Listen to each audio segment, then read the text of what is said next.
one of the rules we had on my team at the company was don't attack the person, attack the problem. And if you sort of put the problem out there as something that you guys need to work together to solve, it makes for a much richer and more productive conversation as a team, which is what you guys are as husband and wife and mom and dad. I am super excited to talk to Michael Newborn today. For those of you who have not listened to episode 27 with John Ballinger, that was a phenomenal interview. And Michael is partners with John on their podcast. Looking forward to digging into that a little bit and a little bit of Michael's background as a father, as a business owner, as a tech guy. But Michael, if you can, please go ahead and introduce yourself. Tell us about your family and also your businesses. Yeah, thanks, Adam, and thanks for having me on the show. As you mentioned, John Ballinger is my partner in crime on a podcast that we host, and we've been pursuing that for the last 6 or 7 months. It's been a lot of fun, but honored to be here and share a little bit of my story. John and I have significantly different backgrounds, him spending many years in the military on the Marine Corps, and me coming out of the tech sector after 18 years. It's been a fascinating discussion where there's overlap and where there's not. I've been happily married for almost 19 years now to my wife, Molly, and we have a son who is 7 years old and growing up too fast. We live here in Denver, Colorado, and really enjoy all that Colorado has to offer.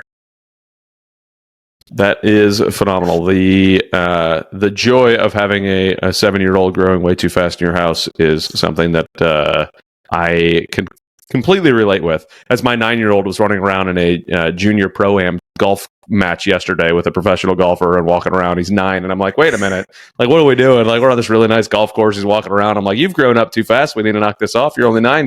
It's ridiculous. But what fun it is to kind of watch and enjoy.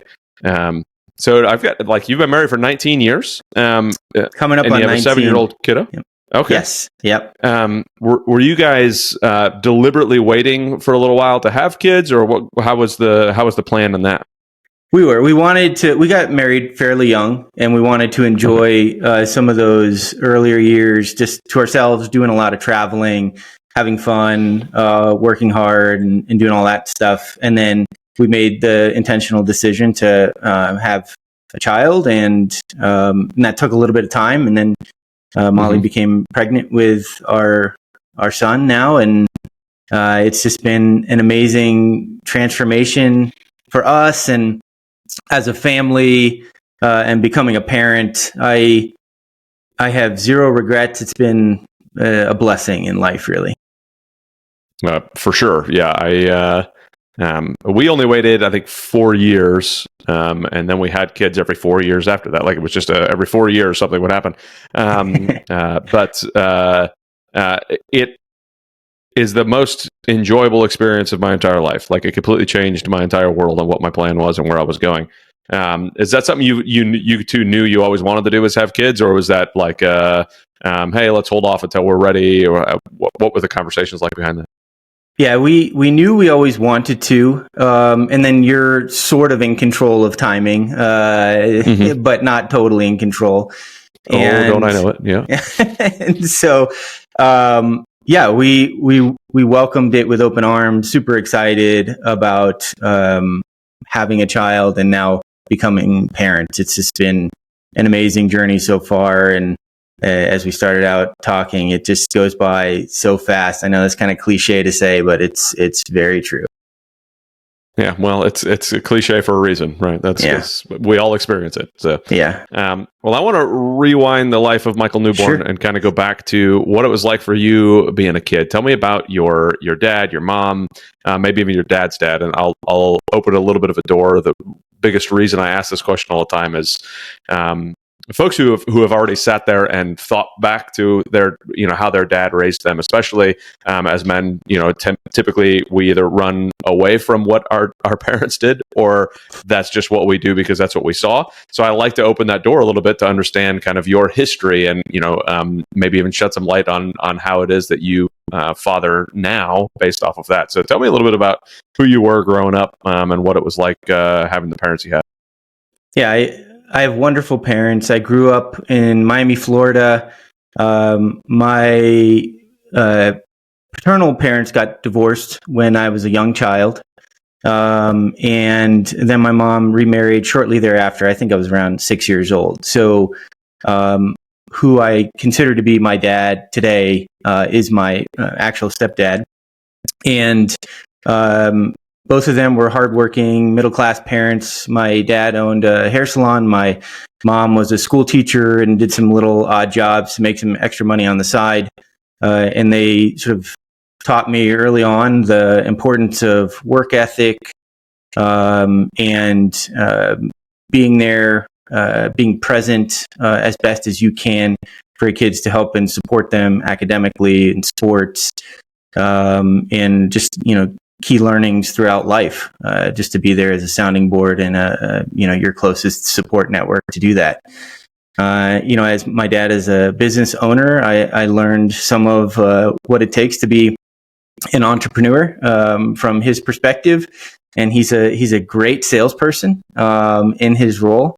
And my mom is just been sort of that rock for the family when it comes to some of the softer skills stuff that is needed. So it's always been that great balance. Both of them have their strengths and weaknesses, and together, I think they have raised me and my sister to be the people we are today. Awesome. Yeah. What was that like for you at 6 years old, getting a stepdad? Like, what was that experience kind of like growing up? And then when did you start to really realize the difference between dad and stepdad? I was so young when all of that happened. There's actually not a lot of memory for me around that. Okay. It was just a series of events, and I think my mom and paternal dad, I believe they sort of kept me sheltered from some of what went on that caused that to happen. And because my stepdad, my dad, came into the picture so quickly and filled that role, it was relatively seamless to me, other than maybe some visitation rights that existed for my paternal father that happened, but not very frequently. Okay. Yeah. It's one of those that you hear either horror stories or amazing things about stepdads who kind of step in. What do you think it was about? I'll just call him your dad, because that's how you refer to him. Your dad stepping in that role. What was it about the way he handled that kind of led to you just saying that, like, that's my dad.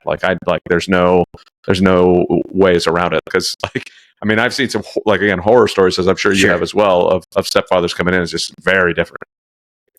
Yeah, I think a lot of it is maybe how he was raised by his dad. And it's kind of interesting knowing what I know about his parents and his dad growing up, who is quite the disciplinarian and could be, I think, verbally tough at times with his two sons. And my dad, I think, wanted to go sort of 180 on that and be sort of a gentler father who was more understanding and more accepting of the mistakes and things that happen as a kid. So I saw a lot of that, and he just sort of brought us in as if we were his own kids right out of the gate. Okay. So what kind of advice or thoughts do you have on, because I'm sure there are dads here that are listening that are, stepdads trying to step into that role. Obviously, you got to experience the blessing side of what that looks like. So besides what you'd already mentioned, kind of what are some thoughts you have for those dads who are hearing that going, I'm struggling. I don't know what I should be doing. I don't know how I should be doing it. What would be your advice there?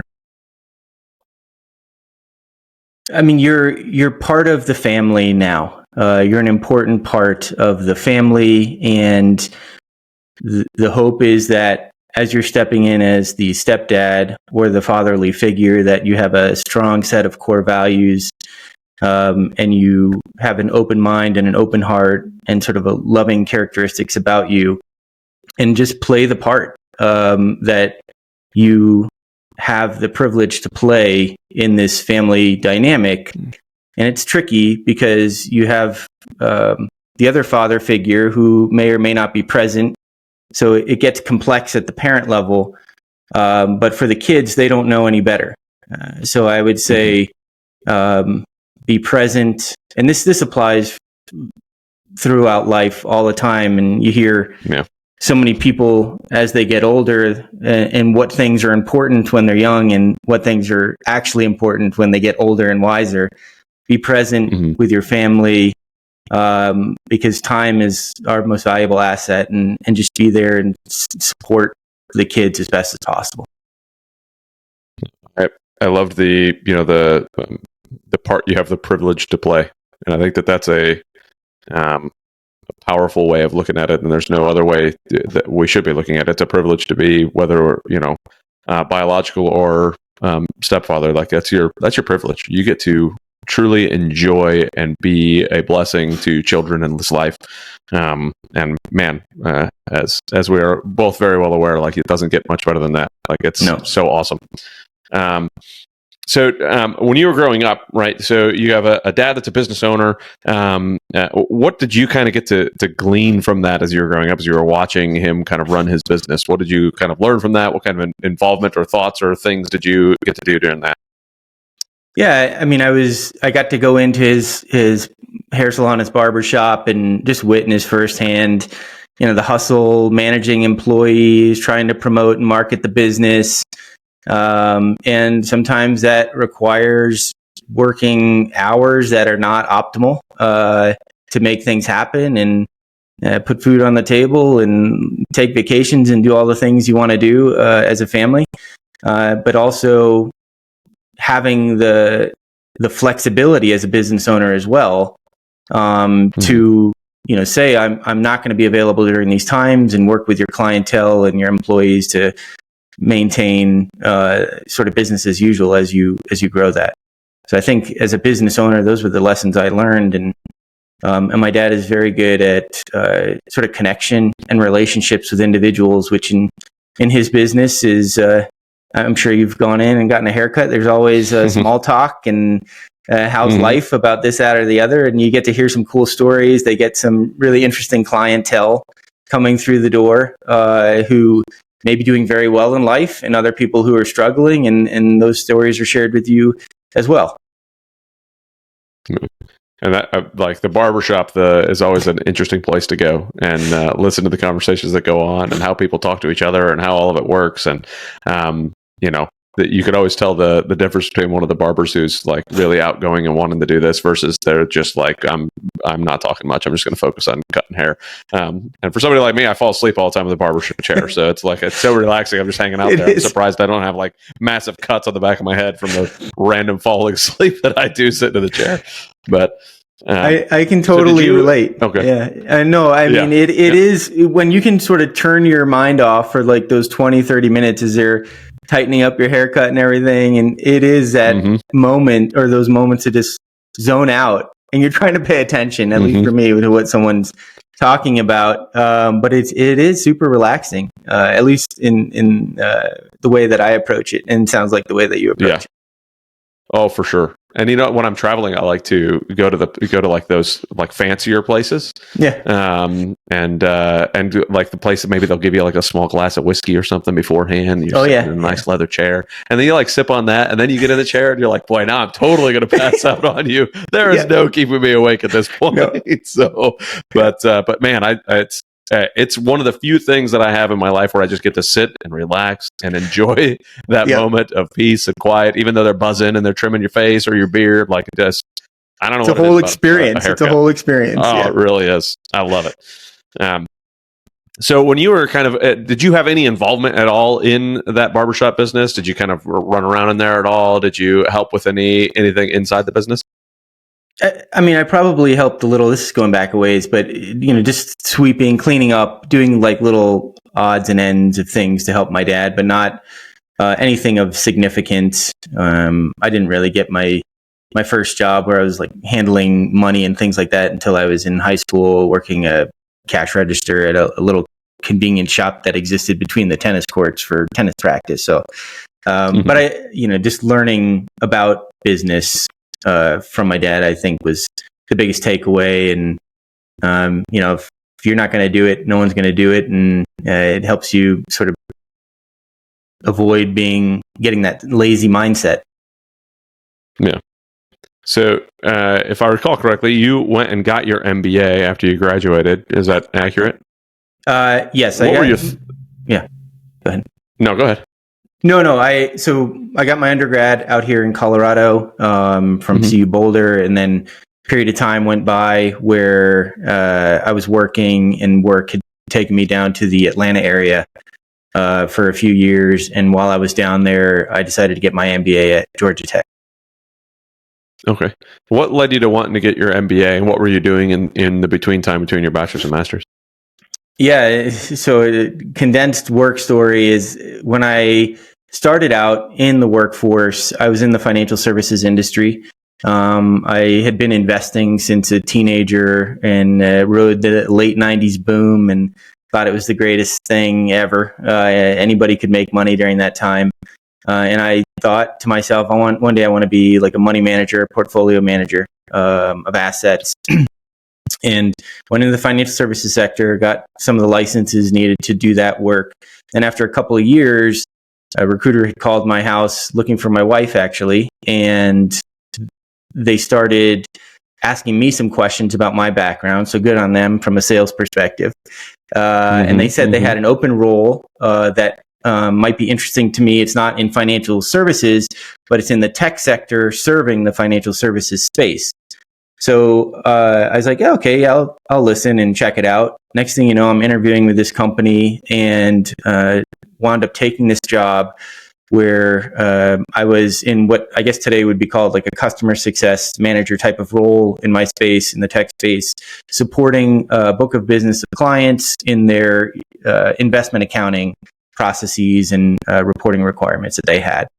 And I tell you all that because at the time, I was starting to explore and pursue the CFA designation to become a portfolio manager, and took the first exam and passed that, took the second exam, failed that. It's a very grueling 3-part exam. And around that time that I was taking these tests, the financial crisis was upon us in 08, 09. And everything started to crater across many asset classes. And I said to myself, I'm not sure I want to pursue the financial industry any longer. Maybe I'll stick with tech. So I wound up sticking with the tech industry, and it's served me well for the last 18 or so years. Okay. Yeah. It's amazing how many pivots happen in that 08, 09 timeframe with everybody. Yeah. It's crazy.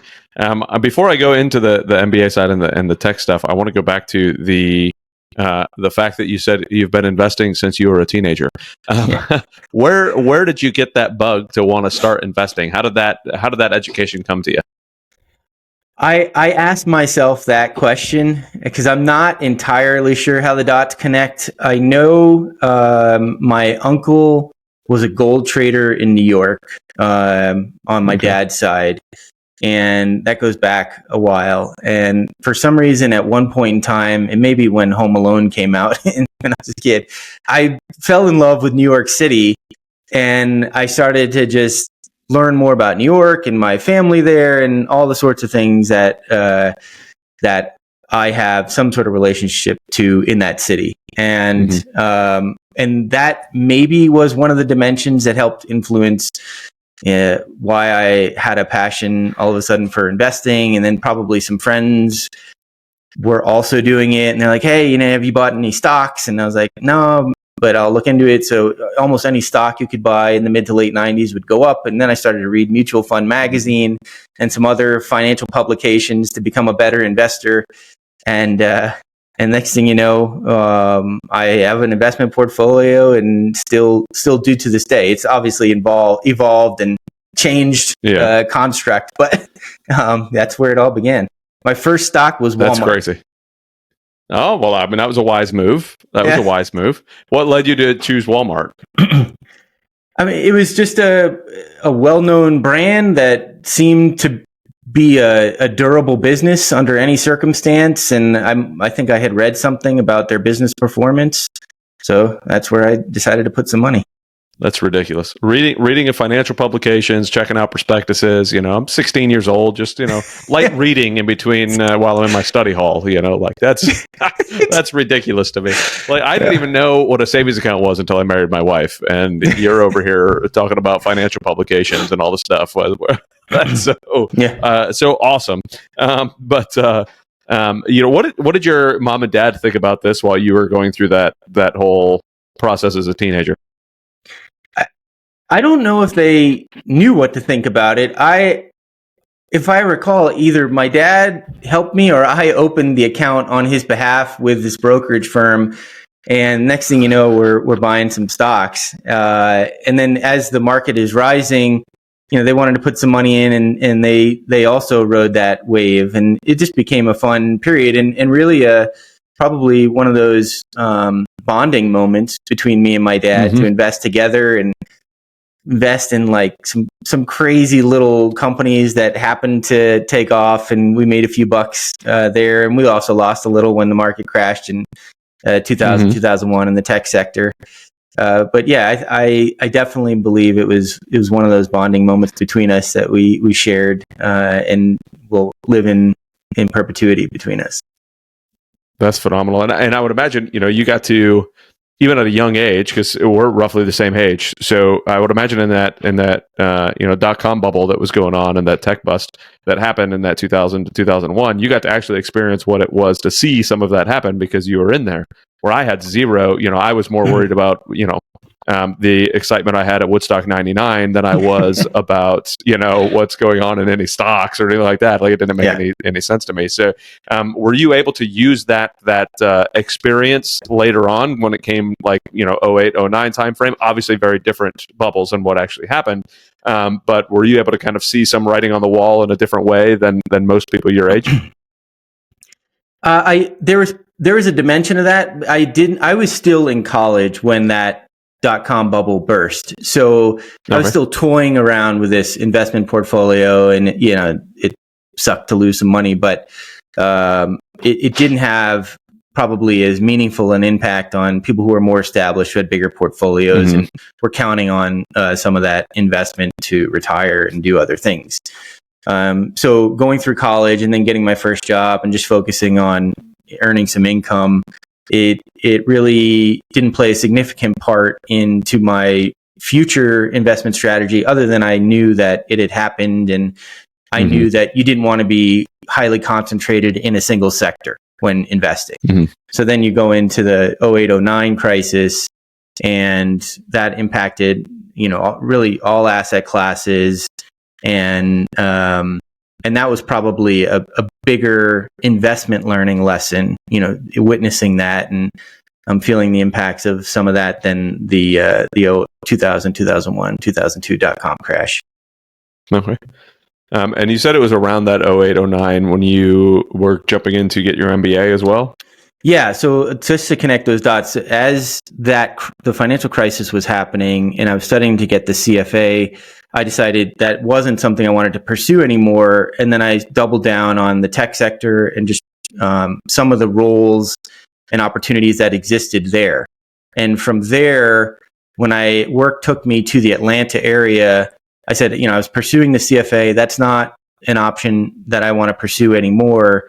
The alternative is an MBA, which gives you, I guess, a more well-rounded perspective of business management and some of the things that you would need to know to be a senior leader in a company.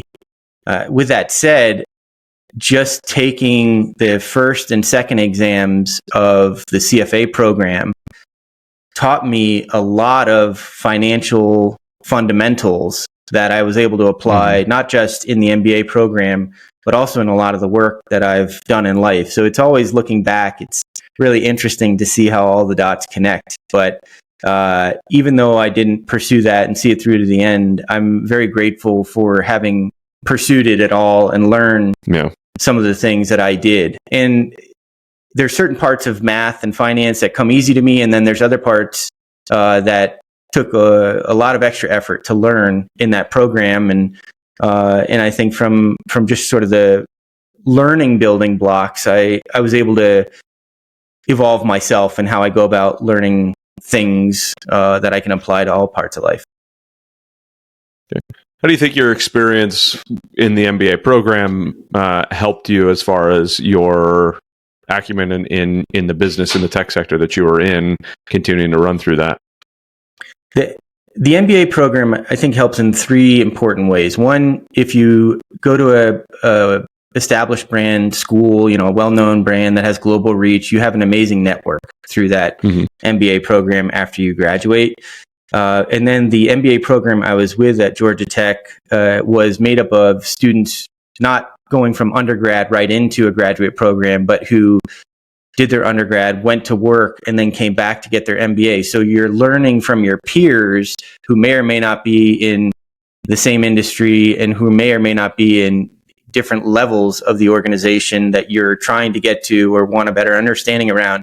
So the learning from the peers in class about their real world stories was another really important dimension to me. And then thirdly was the academic side of it and learning from case studies and some of the hands-on projects and things that you had to do from a teamwork perspective, from a managing human capital perspective, to building your financial acumen or hardening that in the process. I think are all the things that sort of came together by the end of that program. So does John make you do all the back end work in the business now because of that experience? No, we have a lot of brainstorming sessions, and we're very complementary to each other in how we go about this. John has tremendous business development skills. I mean, he can show up and just ad hoc the entire conversation with no notes prepared or anything, and he just has that gift of storytelling, and he's got an amazing background, and we certainly share the importance of family as sort of a centerpiece to what we do in life. So I've had a lot of fun learning from him. He was actually my executive coach before we started the podcast together. And he has taken me, and I've told him this, he's taken me outside of my comfort zone in ways that probably exceed any other human has been able to do, which has been fun for me. That's awesome. Yeah, I would. The dynamic between you two, I'd imagine, is a lot of fun going through the business side of the house. But yeah. So I want to go into that, into your guys' business a bit now. Like, how did you go from, the tech sector to now doing a podcast with your former coach? Like, how did that happen?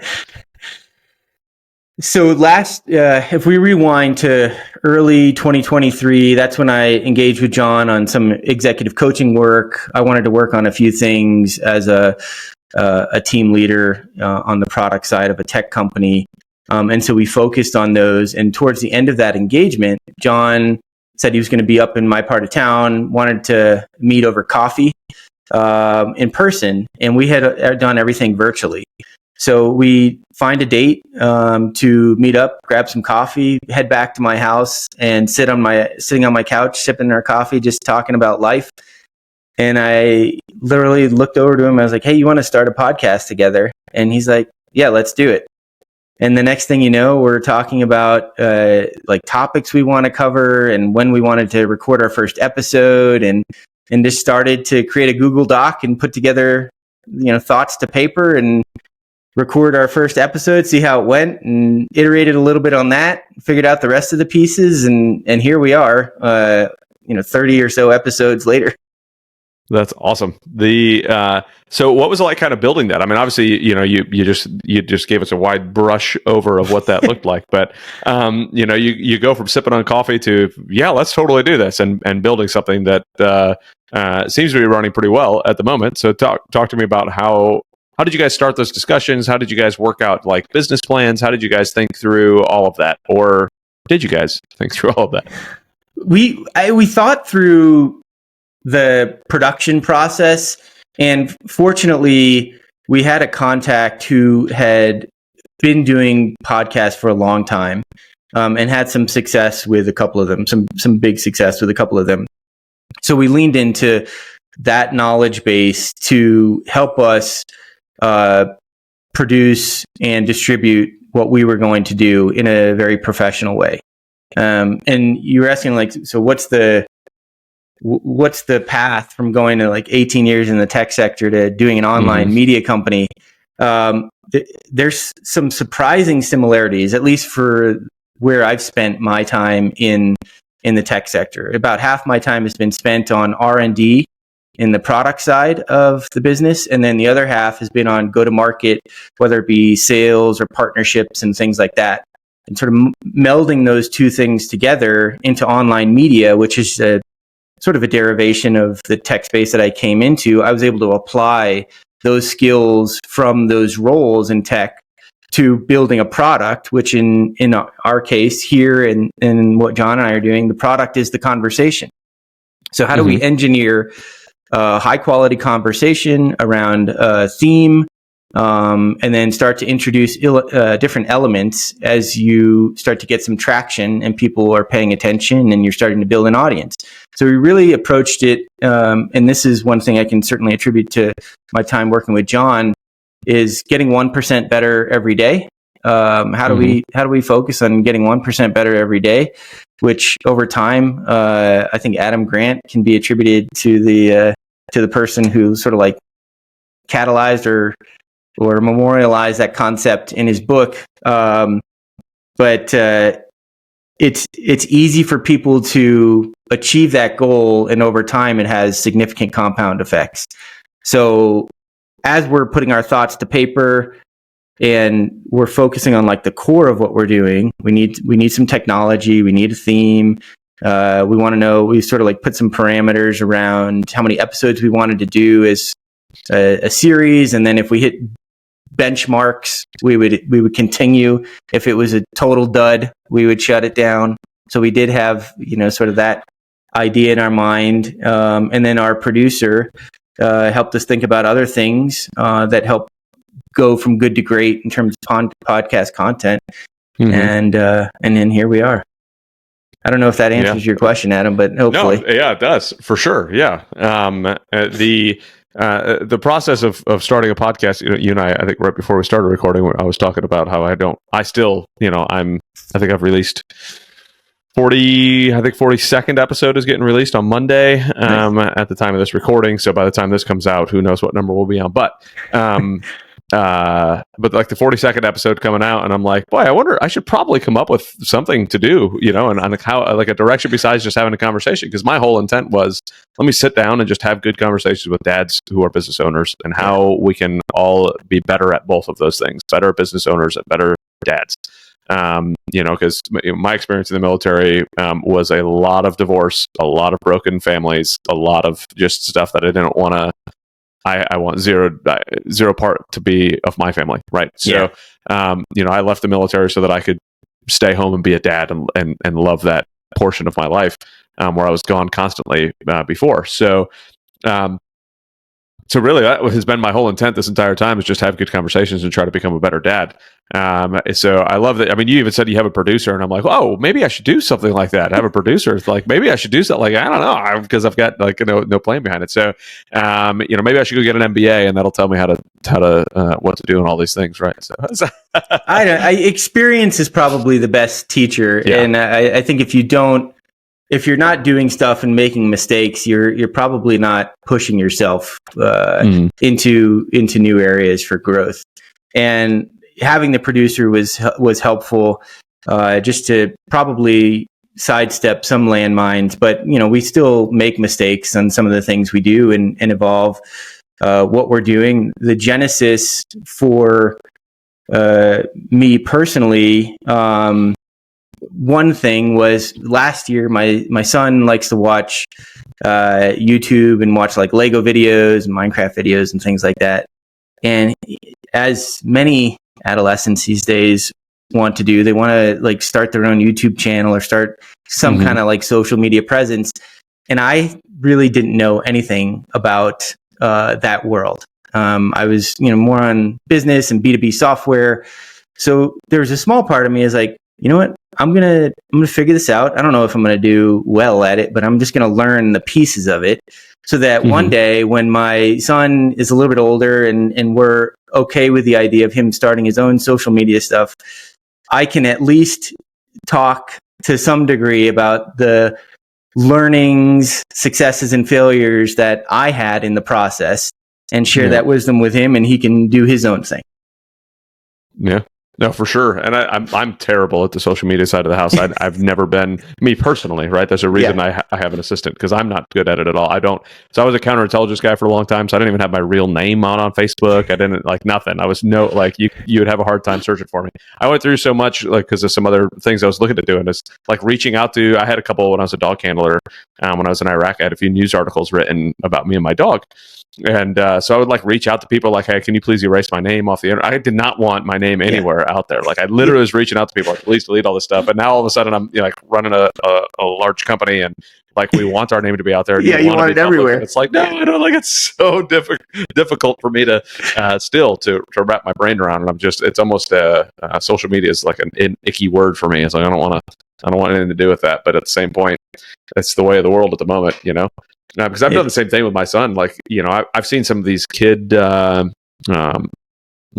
big into golf. So I've seen a lot of little kids on these little golf YouTube channels. They've got their own little YouTube channel and their own Instagram and all these, they've got tens of thousands of followers and what they can do. And it's man, that'd be pretty cool to get this going. His name's already out in some of the tournaments that he's done. And, it's man, maybe we can capitalize on that and have this be fun for him. And he's like, "Nah, Dad, I don't want people to record me. I don't want you to record me, Dad." And I'm like, "All right, well, you said you want to be part of business stuff. I'm trying to figure something out, buddy."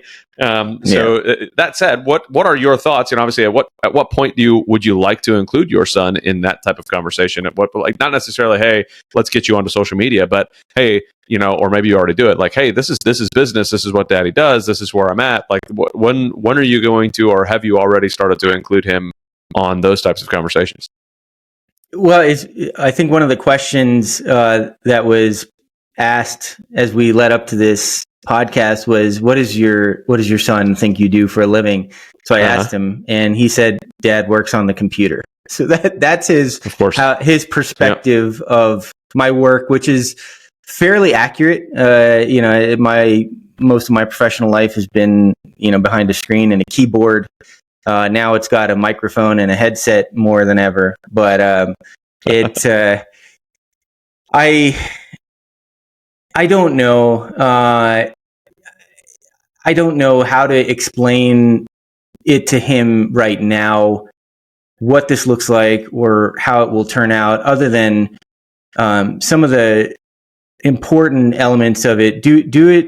Don't try not to go it alone if you can. I think, at least in my experience, having a partner, a co-host, a sounding board of some sort to travel the road less traveled by many in something like this benefits tremendously from having somebody you can share that experience with. Keep the expectations sort of in check for yourself so that you can remember to have fun and learn. And if things turn out better than expected, great. But most importantly, do your best work. Give it all you got every day. And whatever the outcome of that is, just that's life. And that's what I'm hoping he sees from me. And having gone from working for other companies to this, whether it becomes a full-time business or is maybe a long-term passion project, it's given me the ability to be more present with my family and my son and be in control of my schedule and my most precious commodity around time. And for that, I'm eternally thankful. Yes, I mean, you just started this the podcast, within the last less than a year, right? Yep. So, how did you feel about that? You were in tech. You've got now a 6-year-old kiddo, and you're like, what do I do? I want to let's start this podcast. How does that transition work for you mentally? How did you have this conversation with your wife to kind of say, hey, I want to leave the tech business that I'm in now, or are you still, semi involved in that? I'm not right now involved in anything tech related other than what we're doing with the second act. Yeah. And the conversation was, over the last 18 years, I've worked for 4 different companies and have never taken more than a weekend off between companies. And I didn't think I was susceptible to burnout, but it crept up on me and it got me.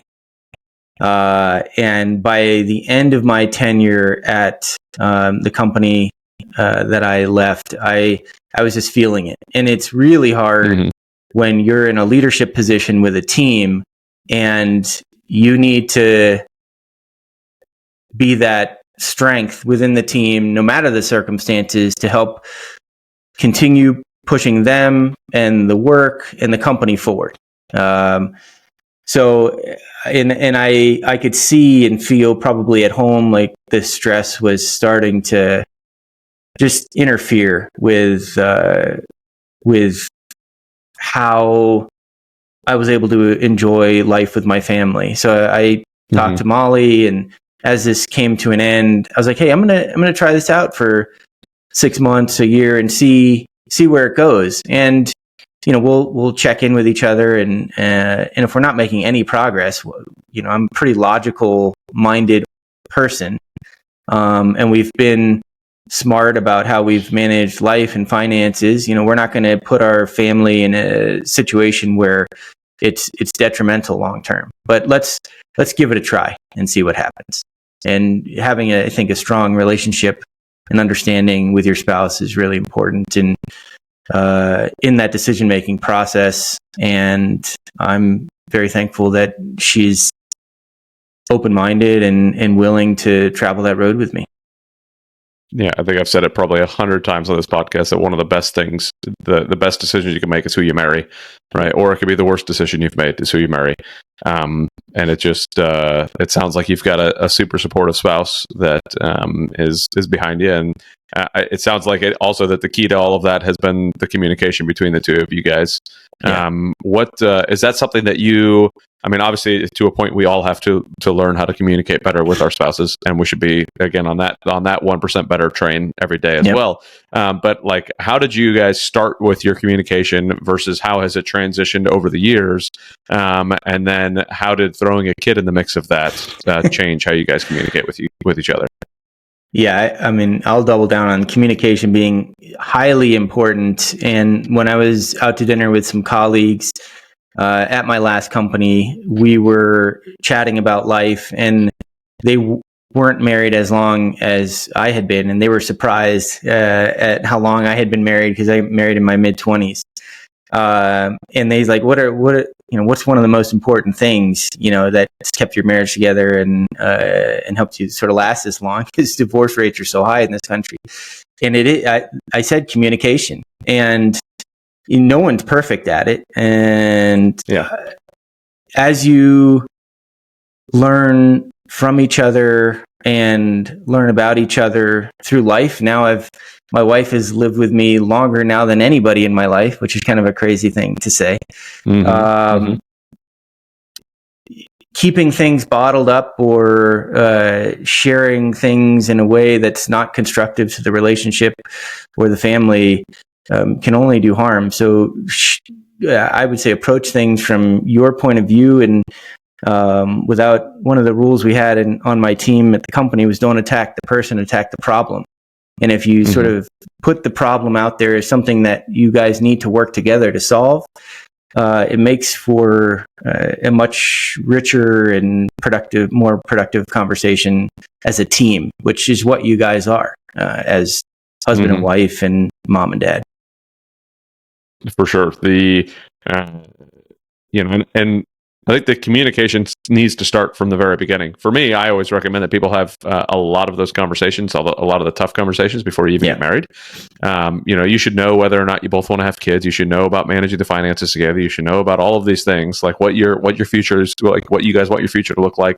Because if it's not in line, it's similar in business, right? If you don't have the conversations first, like I mostly have done apartment buildings for my real estate stuff, and I need to make sure that the person I'm partnering with on this real estate deal has the same desire to output or end point as I do, right? If this person wants to do a flip in 2 years and sell it, and I want to hold on to it for 10 years, we're probably not going to be the best business partners when it comes to, like, we're going to have some major disagreements when it comes to that 2 year point on what we want to do with this business.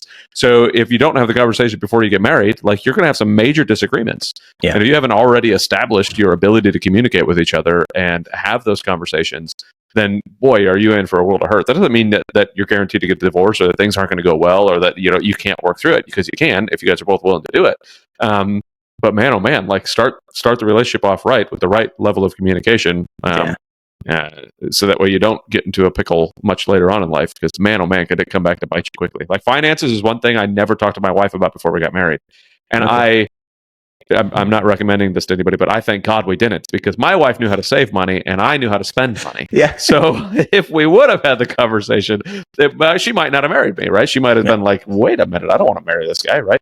But man, we should have had the conversation. We really should have, It's so funny though that the opposites attract. I mean, it's almost always the case where just totally different mindsets and approaches to life come together and find each other through marriage, through your spouse, and I don't know if we sort of subconsciously look for that or not, but it just always seems to be the case where I married someone who is my yin to my yang kind of thing.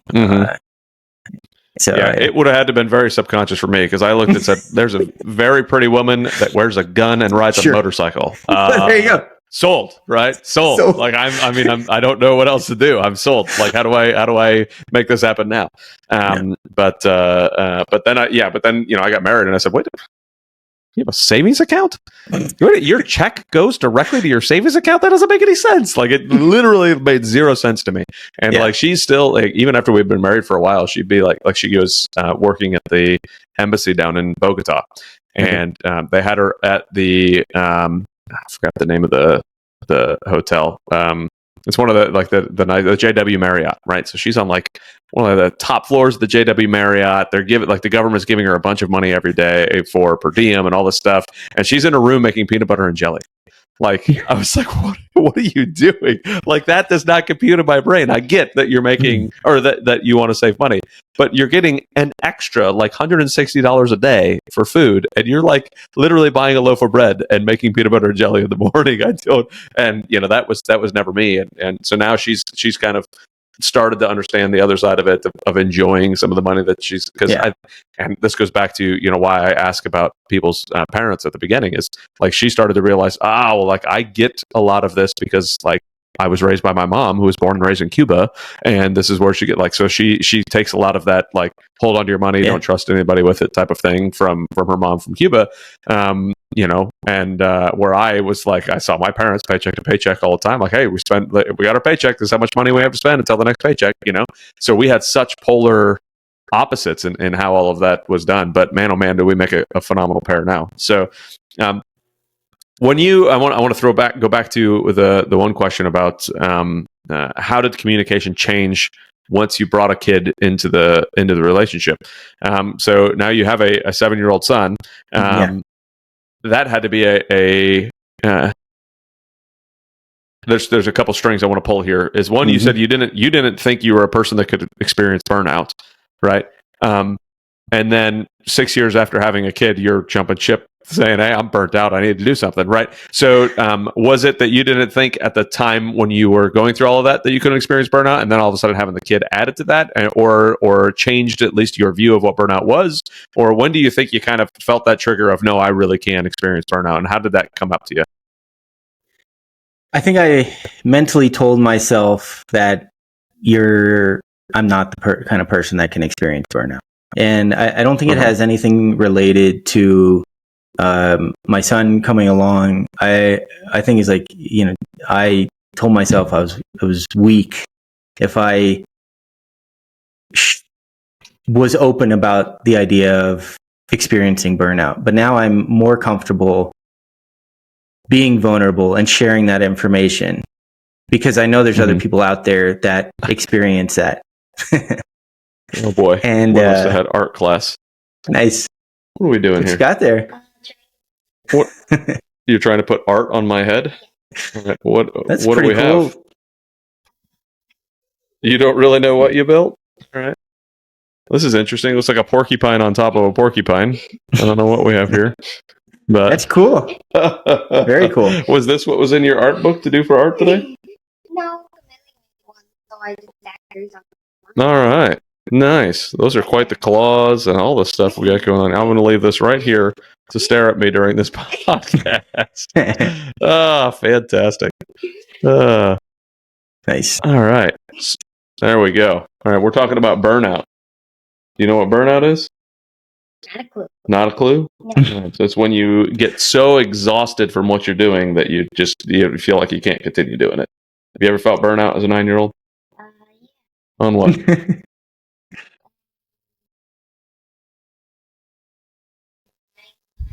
Rourke. Running a lot with Rourke? Playing with Rourke a lot. Okay, so that wears you out? Yeah. Physically or mentally? Both? Oh, Yeah. okay. Your little brother All right. wears you out mentally? Yeah. How do you manage that? I drink water and take a nap. Drink water. I don't think I've seen you take a nap in years. Although that's great advice. That is great advice. Like, take a knee and hydrate is what the military used to say, right? So, like, take a knee and hydrate, you know? So, it is solid advice. Drink some water, solid get advice. hydrated, take a nap. Yeah. Well done, And that's buddy. what I You're love. giving everybody good advice. Yeah. Okay, good night, he says. Kids, what's so special about kids is there's no filter built yet. You just get raw, authentic responses to things that a lot of times are sort of wake-up calls to us as adults. Like, there's a lot of truth to what my 7-year-old or 9-year-old just said. Yep. It's just like the simplest statement. And it's a reminder at times of, you have everything you need right around you, and that support system can help you remain focused and take the right steps on things you need to do as a family. It's just fascinating to me. Maybe I need to do a better job of asking him for business advice and for life advice. I can have my son be my life coach. That might be a good route to go. All right. Huh? You don't think that's a good route to go? As you're yanking on my chair over here? Yeah. Man, oh man. So you, we'll go back to you were saying that you didn't think that having the kid really added to that feeling of the burnout side of the house. So what do you think led to that finally, and for you realizing it? That's a good question. I tend to, I think we mentioned in this conversation, giving it all you got in the things you do in life. And eventually, if you're redlining for too long, you just, the engine burns out. And I think I got to that point where the engine needed to take a rest. And having a kid, well, I don't think it led to the burnout. It certainly takes some of your energy. Right. And then the energy that's left to give to your spouse is very low. So you've got work, the work demands, and doing the best work you can to provide for the family. And then you're taking care of a small child, which is a tremendous amount of energy.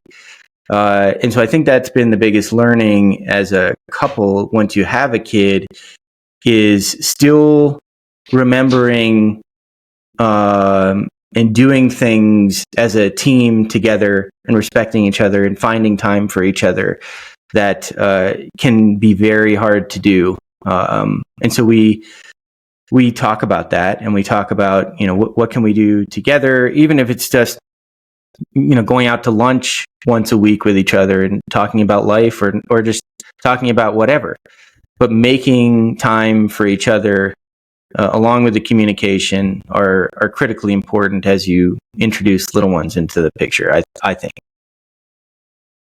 How did you have those conversations to make sure that you did do that? Like, what were the tactical steps you guys kind of took to say, hey, and was there like a light bulb moment that was like, whoa, we're not doing this enough? Or was it, you already knew that you needed to do that to make sure that you guys have those lunch dates or whatever? I think it's your go, at least in our case, your go all the time. It actually takes one of the people in the relationship to say, hey, we're not finding enough time for each other. Or, we haven't had like an adult conversation in like a month or something like that. That is just sort of that wake up call. It's like, okay, the pendulum swung too far to one side. Let's bring it back and, sorry this happened. Or, let's talk about this and, what can we be doing better together? Yeah. And so who was it that had the wake up call first? Which one of you guys stepped up and said something? It's probably my wife, who recognized it Good job, before Molly. I did. Yeah. Molly recognized it before I did. And I'm one of those people who can compartmentalize things in my brain and just close that compartment for right now and be like laser focused on something and very much a driver personality. And then when that thing is done, then I can come back to the thing that I put in the compartment. But I've learned that everybody's different and people don't have the same mindset as I do, and maybe you do, Adam. And so I try to get better as an individual every day, whether it's with my spouse, with my team, with my business partners, with my son, all those things, my parents, my sister, all of the above. All of the above. Good. What does getting better every day look like right now for you as a dad, like with your son? I'm fortunate in the thing I'm working on right now to have the flexibility of time, so I pick up my son after school. I'm usually doing the pickup, which I love being part of that process. I get to take him to his practices and go to his games. I've been able to attend his first things that he's doing at school on stage. So I was there, like physically present, but also mentally present to appreciate that part of his life. And I think that's what has been really important right now for me in this part of my journey. Yeah, I love it. Yeah, I was almost always the one who picked the kiddos up from school. Like my wife would drop them off early in the morning, and then it would either be one way or the other. Is one of us would drop them off, and the other one would pick them up. And those were such joyous moments for me. Like the drive home when we lived in Virginia, our drive home was like 45 minutes. So I'd pick the kids up from school, and then I'd have like a 45-minute drive home. And like the conversations we got to have, with at that time it was kindergarten through second grade when we were up there, my oldest, and like just like 45 minutes in the car, just the two of you. Rourke was there too, but he was so little that he wasn't necessarily a part of the conversation for a lot of it. But man, it's just so much fun to be able to do that and go and see those things. And that's when I was still in the military. And now that I'm out, it's like, golly, I was picking up, I was dropping off, I was at every event. Like everything was just kids, and like what a joyous time, but exhausting. It is. How have you found that transition from working a bunch in tech and getting burnt out to now balancing that absolute pleasure of being able to be there for all of those things, but yet still now working from home, managing business, trying to make sure things are getting done at the same time as enjoying those moments of being 1% better every day for your kid? It's for me, it comes down to just being very intentional with the things that you're doing. I know I've been guilty in the past at working for these companies of saying, there's one more thing I got to get to. And then that one more thing gets to like 10 more things I got to get to. And it's just this endless cycle of these one more things that I have to get to in life. And before you know it, the time in the day and the day during the week is gone. And you've missed out on being present and focused in the moment with your wife and your son. So doing this, I can block off time and be intentional about the time I'm going to spend heads down on deep work for what we're doing, and then understand the process and time commitments that it takes each week to get the pre-production, production, and post-production elements of what we're doing out there. And as I understand that process, I can start to manage that in an efficient and effective way so that it's not cutting into my time with my family. And it seems to be working right now. Again, I don't know, a month, a year from now, if I'll be doing the same thing or if this will be something that is sort of complementary to what I'm doing. But having this time has been a good sort of reflection exercise for me to refocus on what the most important things are in life. And I'm very grateful for all the things that I've had in my life, from a great family to good jobs and a great marriage, and finding the right partner in life to go through that with, to put us in a position where we can think about these things and manage our life the way that we sort of generally want to. Not everybody has that privilege, and so that's where we also think about how we can help. And John and I, in our conversations, have done what we can to help share stories of veterans and support some veteran networks and other areas where people maybe aren't as fortunate, or are transitioning into something that's totally unknown and scary, and how can we help them in that process? So obviously that's why it's called the second act. So let's dig into that a little bit. Like, how did you guys come up with the name The Second Act? Where are you guys planning to go now? Because obviously you guys are both kind of in your second act. Yeah. Potentially your third act, but your second act, like the transition here. So talk to me about what that design was like and how you guys kind of came up with that. It wasn't the original title. We had a title that we threw out there, and it wasn't a perfect fit. So we went back to the drawing board.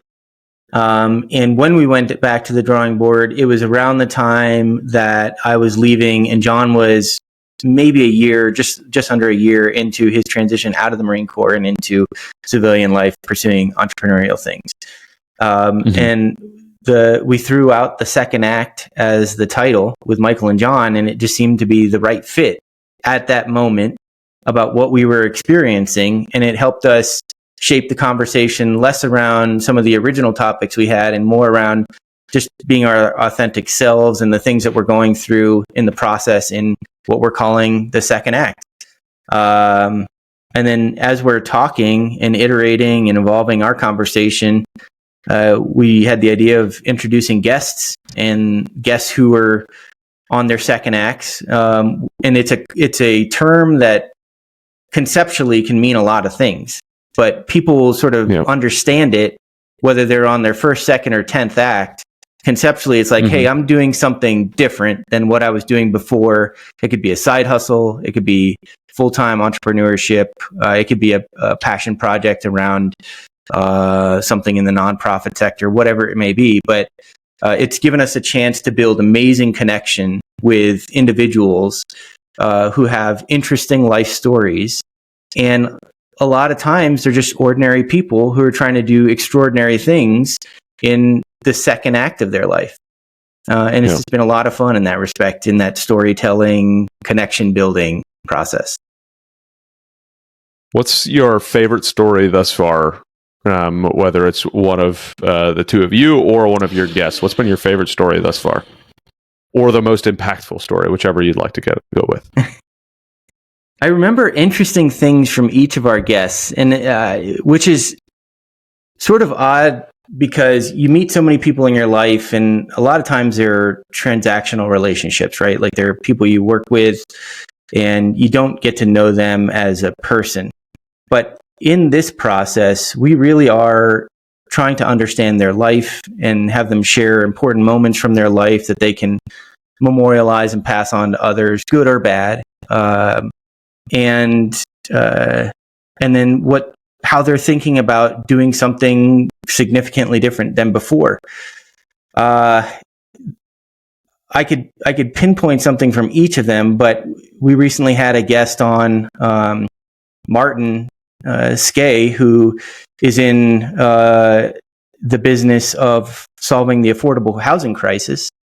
in Europe. He's living in Belgium right now and has come up with some design plans and gotten into an incubator over there, and shared that his dad had a significant influence on his life in some of his pursuits. And what's interesting about his story is his dad helped with the construction of the original World Trade Centers, and shared his passion for architecture and city landscapes and the impacts of commercial real estate development on the surrounding areas and the second and third order effects of all of that.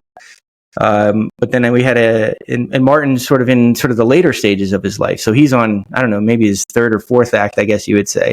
Then we've had somebody who's in his late 20s out of the tech sector that our paths crossed in that space a while back, Connor. And he grew up on a small farm in New York with his family. And he's just got the craziest life story that takes these unexpected twists and turns. He went to college at age like 13, and then went back to high school to get the high school experience, and then went on to do some other things in consulting in the tech industry. And then he decided to start his own AI music startup.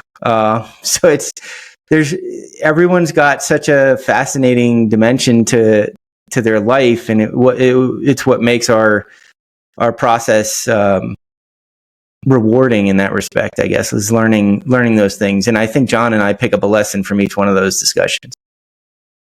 Yeah, I can completely relate as talking to a bunch of dads about business stuff. Like everybody has a different thought on where they want to go with their business, what they want to do with their kids, how they want to involve them, what they like, and the stories that everybody has in their background completely. Like, it's so much fun to just kind of delve into that. It's one of the reasons I like the long form side of the house, is I get to really kind of go wherever it takes us and go as deep or, as wide as we want to in a lot of these topics. But I love that you kind of get to dig into each of those things, because those transition points in our life tend to be, sometimes they're thrust upon us and we don't really have an option in some of our transition points, right? Sometimes they're strategically planned out, and that you're going to be doing certain things, and then it's going to turn into act 2, and then you're going to do some certain things, turn into act 3. So have you found in your own life or in the conversations that you've had that one way or the other tends to work out better, as far as whether it's thrust upon you or you're strategically planning it? I would like to think that I have some control and am great at strategic planning, and everything sort of pans out the way I think it's going to in my mind. But wouldn't we all like to think that?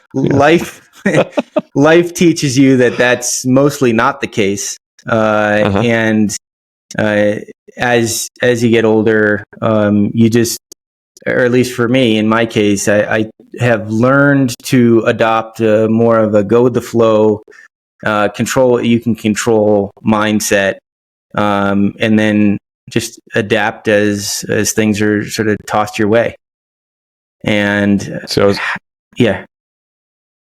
I was going through a Dale Carnegie course just recently, and one of the things I had us do is like talk about the things that stress you in life, and write it down on these pieces of paper, and like things that you have no control over, things that you have little control over but you need help with, or that other people can help shape, or things you have complete control over. And then you put them on these whiteboards, or you put them on these poster boards in the back, and then they just rip the ones off the wall and say, you have to completely let these things go because you have no control over these things. How about you just focus on the things you have control over? So the first 2 categories were just literally ripped off. Yeah, but I have some control over that middle category. Can somebody else ruin it for you? If somebody else can ruin it for you, right, then you don't have control. Like, you think you have control, you want to think you have control, but you really don't. So just focus on what you can control. Like, those are the things that, if they're bringing stress in your life, adjust those things. The rest of them, learn how to deal with whatever's coming and move on. Like that to me has always been the best way to kind of look at it. And maybe it's my experience in the military that you have pretty much no control over any part of your life whatsoever. So right down to, you don't have control sometimes on when you can pee, let alone do something else in life. Like, I can't I mean, come on now. So that's the only constant in my life, has been lack of control and change. Those are my 2 constants. Like, it's just whatever, here it comes. Like, who knows what's going to happen? So What have you found has been the best way for you to kind of adapt to those changes as life throws them at you? How have you kind of been able to remain flexible enough to stay executing the mission, the target, and the goal of what you want, and not let those structural changes kind of become, faults in the groundwork? I would say as life goes on, you just learn through trial and error and experience that there are so few things you're in control of, and maybe you learn that earlier when you're in a military setting than in the civilian world. But I think everyone comes to that realization, and then when you figure out that you don't have a lot of control on many of the outcomes, you can lower your expectations in a way that makes life, you can be more content with the direction of life. And I think contentment is a really important thing that people are overlooking. It doesn't take a lot in life to be content. In fact, as the old saying goes, many of the best things in life are free. So, some people find that through spirituality. I've myself really gotten more involved in mindfulness and meditation, thanks to some important figures that have come into my life over the last few years and helped me get into that mindset, whether you want to call it a Zen state or just being okay with how things come at you, and the ability to adapt around those. That is just made things better. I don't know how else to describe it, other than you start to see the world and what you do in it with your family and others differently. Yeah. What kind of how recent is the mindfulness and meditation thing for you? It goes back to either 2021 or 2022. Okay. I had worked with another executive coach who was a Navy SEAL commander and had dove headfirst into mindfulness and meditation. I believe he learned it while in the military, but I had always sort of laughed it off a little bit as like, mindfulness and meditation, I have too many thoughts and there's not going to work for me. And all probably the normal things people think about if they've never thought about that kind of stuff before. Yeah. But I come across John and we work together, and I was like, all right, this guy's like one of the tougher humans, is a Navy SEAL commander. If it works for him, I'll give it a try. And so he suggested I do some things that to explore the way the brain works and how this can help and how to become more present. So there's a degree of science involved in it, and all of that became kind of interesting. And then at my company, we had a leadership development sort of roundtable with someone else who is helping us understand the importance of healthy functioning systems. And during one of the breaks, we started talking, and I started talking about meditation, and he introduced me to another dimension of meditation. I was like, well, what's the universe trying to tell me here about this practice? Because I'm very open to like what the universe is sort of sending my way from a signal perspective. So I just started to explore it even further. And then I learned it, and I thought of it as a tool rather than something I did on a regular basis as part of my routine. And from a tool perspective, it was low to moderately successful in helping me think about life and dealing with things. And then I read a book and was watching some other things, and they were like, hey, if you make this a routine and you do it twice a day, it has some very significant impacts on a number of dimensions of your life. And so I tried it, and I haven't looked back since. Nice. Have you included your wife in some of that? Has she got on board with some of the same stuff, or where is she at on that? Molly has, for a number of years now, really tried to pursue the whole idea of minimalism, and she does yoga and some of those types of things to have a clear mind, and just focusing on really the important things in life. I didn't adopt much from her pursuing that passion of hers, and that's what she uses. I've talked to her about meditation, and it's not something she gets that through her yoga classes that she goes through. Yeah. So that's where we have sort of complementary aspects to the two things that we each do to help us get centered. Okay. What kind of conversation have the two of you had about the business now, about how it's going to be growing, and how you guys want to talk to your son about business? Do you guys have future planning like to that level in those conversations? Because it's relatively early, I would say we haven't had longer term planning associated with what this could be. We both are familiar with and follow certain people in the online media or content creation space. So we see the different dimensions of monetization and how it can become like an actual business. But we both agree that it takes a lot of time. So if we can't get there in the time frame that we desire, so let's say a year from now, if it's not generating, a meaningful amount of revenue, that we have a clear line of sight to keep it growing into what is a solid income replacement to what we had before, then we'll revisit what we want to do to have that, as well as maybe go back to the drawing board for employment purposes. She works. She has a job as an accountant at a tech company. So we're both in the tech space to one degree or another. And for right now, she's been very helpful in maintaining that role in the family to allow me to do these things that are more high risk with more uncertainty. It's a massive blessing, isn't it? Because my wife is very similar in that front. Like I left the military, and we had to have a lot of conversation on what does it look like if this happens or if that happens. And I was like, all right, well let's take a look at this worst case scenario. Right. All of my real estate falls flat. ADPI is terrible. Like everything just blows up around us. You still have a pretty good job with really good benefits. So like, we're not going to go broke. We're going to be all right. Like it's, not that that's what my wife wants to happen, of course, and not that that's what I want to happen. Obviously I want successes, across the board, including her retiring next year.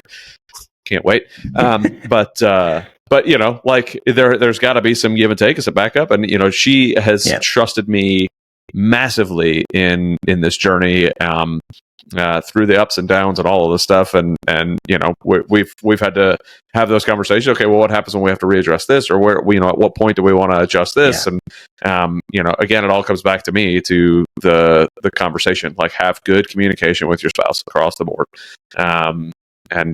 what a massive difference it makes when the actual problem arises. Because it's just something you get to work through together, as opposed to something you have to fight about first. Yeah. I mean, doubling down on the communication, these are the probably some of the most important when you're sort of traveling the road to a high risk endeavor, to see how that's going to turn out. That's where communication is really, really important. The risk profile I constructed in my mind was probably more extreme than yours. I was like, all right, worst case scenario, we lose everything, we become homeless, you divorce me, you go like find a rich guy to marry, I never see you or my son again, and then, so like, I'm sure that scenario exists somewhere, but then you assign a probability of something like that happening. Yeah. And the probability is a fraction of a percent. Yeah. And so once you sort of weed out that stuff, because it's the tail risk that in almost any scenario won't happen, then you can say, okay, what's a likely scenario, and what's a best case scenario, and what's a like a worser case scenario, if that's a phrase. And then you look at it from we'll call it that. You look at it from that perspective, almost a statistical perspective, and I think it helps think through how you're going to manage through this process as a team. Yeah, for sure. I mean, I don't. Some people get so stuck on the worst case scenario that they never execute it. It's like you realize that's the worst case, but still the least likely case. Like I don't Exactly. that's why it's the worst case. Like you're like, are you going to do everything you can to make sure this fails? Then you're probably not going to get the worst case scenario. Like it's so unlikely. But again, fraction of a percent, which is why I never even thought about that particular route that you talked about with the my wife leaves me, divorces me, so it goes off and finds some other rich guy to live with. It's like, golly, well that would be like so out of left field. But it's still on the spectrum of analysis. Bad things are bound to be on the spectrum of analysis. Yeah. So talk about it. Like when I first started getting into real estate, and I told my wife we were going to, so she's the one who told me that we should look at real estate, and I kind of laughed at her and then went to the stock market and lost money because I had no idea what I was doing, and I did not have the emotional ability to watch a stock that I bought go down.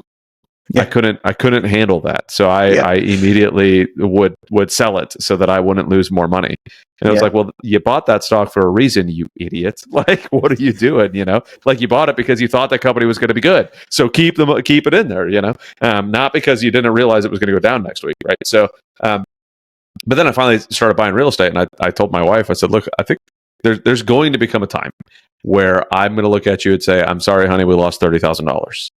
And I want you to know that we have that conversation now, so that it's not a massive surprise later, because bad things are going to happen. We're going to lose money. Like the market's going to change things. Something's going to happen. Like a deal's going to go bad. It's like, that's just part of the calculus. And, you are hoping that you're doing well enough to where the good outweighs the bad by far. Right. Yeah. But you're still going to have bad. And I need to know that you are comfortable with having that conversation before I go and buy an apartment building. Because that's a not a small sum of money and not a small risk, right? You're buying a large long-term commitment. Yeah. It's a long-term commitment, and that was one of the beauties for me is I didn't have the ability to just push a button and sell it like I did a stock. Like, no, this is a thing. I'm buying this long-term thing that's a commitment to make sure that I'm doing things right. And man, thankfully I have not had to have that big of a conversation with her by any means. Not that it won't happen, because it's still bound to happen. But now she's so used to like the conversations of what happens here, what happens with money there, why do we go to there? But man, oh man, if it wasn't for the conversation early, some of these things I would have been really stressed out, like going through some of the scenarios that I've lived through. It's funny though, Adam. I don't know why it is in human nature to always sort of err on the side of worst case scenarios, because the opposite is the best case scenarios, and we tend to ignore the best case. We don't sort of think about and optimize for best case scenarios. It's like, which is what we're trying to go after in the first place.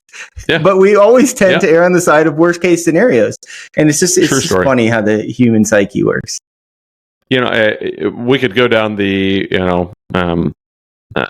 as much as I disagree with the thought process of the caveman brain, right? The caveman brain says, if I walk outside, I get eaten by a saber-toothed tiger, because that's what happened to Joe last week. Joe last week got eaten by a saber-toothed tiger, so that's what's going to happen if I walk outside of the cave. So now it's like, okay, well, what's going to happen is I'm going to lose every dollar that I've ever bought or ever made in my entire life on this one deal that I'm about to go down, because we're like, I don't want to get eaten up like Joe did last week, like I don't. Yeah. So it's you don't remember the good times as much as you remember the bad times all too often, and it's sadly a part of the human condition, I guess. But it is, But Michael, I want to toss it over to you and kind of say, as we're getting close to wrapping up, is there anything that you really wanted to mention while we're on here that we haven't got to yet, or are there any questions that you have for me, or any thoughts you have coming out right now?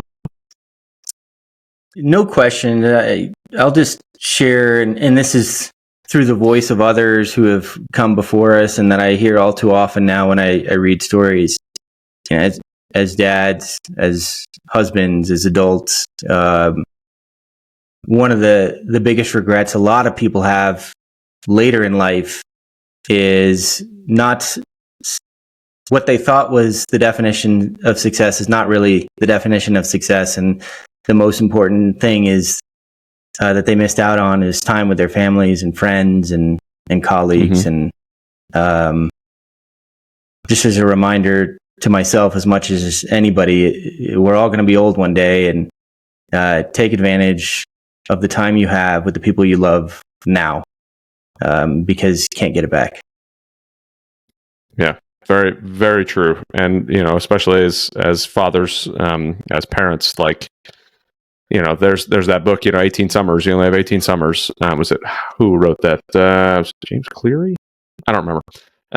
But you only have 18 summers with your kids, and you ain't getting them back. Like once those kids are out of your house, you don't get those summers with them back, where you get to control what goes on. So take advantage while you can. Enjoy those moments, every one of them, including the stressful ones. It's an absolute blessing. So, Michael, thank you so very much for jumping on. I greatly appreciate it. It's been a wonderful conversation. If people wanted to reach out to you, listen to your show, get to learn more about you, what's the best way for them to do that? Yeah, there's a couple of ways. You can find me on LinkedIn, where I'm probably most active, and it's just my name, which you can find on the LinkedIn website, as well as The Second Act with Michael and John. You can find our company page there and some of the content that we share. And I'm always happy and open to talking to anybody who wants to reach out and discuss business or life. So by all means, if you have the opportunity or need, please do so. And Adam, it's been a pleasure joining you on this podcast. It absolutely has been wonderful. Thank you so very much, Michael. I appreciate it. For all of you listening, please reach out to Michael, listen to their podcast, subscribe to both his and mine. Thank you so very much for listening. Thank you very much, Michael, for jumping on. And we will see everybody on the next show. Awesome. Thanks.